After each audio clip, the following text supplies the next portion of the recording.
stared out the window. She was so nervous that she'd been eating the bologna sandwiches without thinking.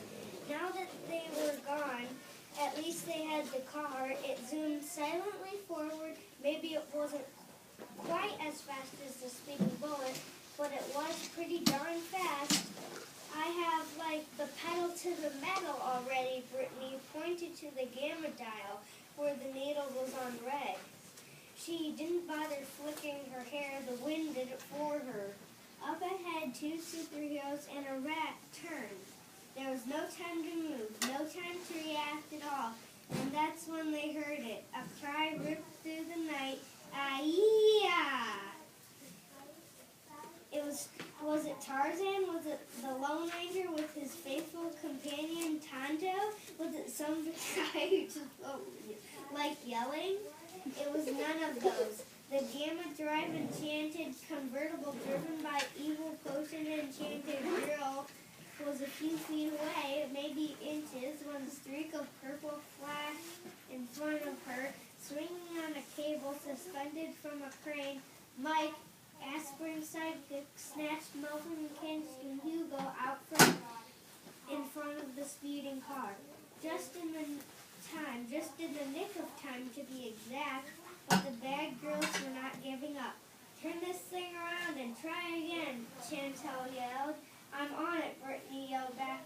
She slammed on the brakes and whipped the steering wheel to one side. The car spun around and she hit the gas. Once more speeding toward not two superheroes, but three.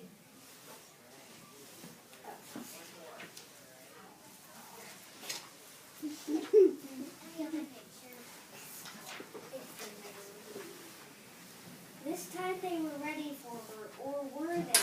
A car with gamma drive was as powerful as a speeding locomotive, and stopping trains wasn't Melvin's best skill. The car raced toward them. Better leave this one to us, Melvin told the guy in the purple cape. He had not yet recognized the mad scientist's son who he had teed with. He was just some guy in a cape who might or might not be a real superhero. I'm here to help, Mike said. At the last minute, Melvin pushed him out of the way. Then he and Candace grabbed the front of the car as it struck. They dug their feet into the ground, but the car did not slow. Melvin and Candace put everything they had into it. Meanwhile, Hugo jumped on Mike's shoulder to watch. Two crazed teenagers in the car, two superheroes digging in as the car raced. It pushed them the entire length of the construction site, crashed into a bulldozer, and the engine died. We did it, Brittany said. The city is like ours. Mike and Hugo stared in disbelief. Melvin and Candace were gone. They defeated the McNasties. They bested Joe the bad guy, not to mention the Spaz brothers. And here they were done by a couple of girls from the valley. Squeak, said Hugo. This may have meant say isn't so, or it might have been I miss Melvin Biederman. Candace would know what he was saying, only she was no longer around to interrupt. All was silent in the construction site. As dust settled, even the evil Valley girls were quiet.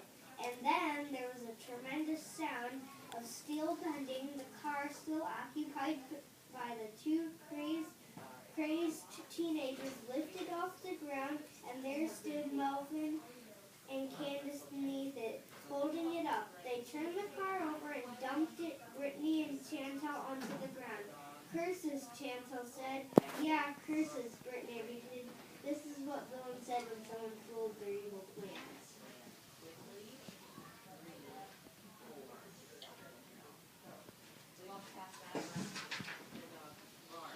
Brittany and Chantal got to their feet and ran, but Mike and Hugo were there to stop them. Actually, it was Mike. Hugo stood up to one side and said, "Squeak." This meant that he wasn't in the mood to be stepped on.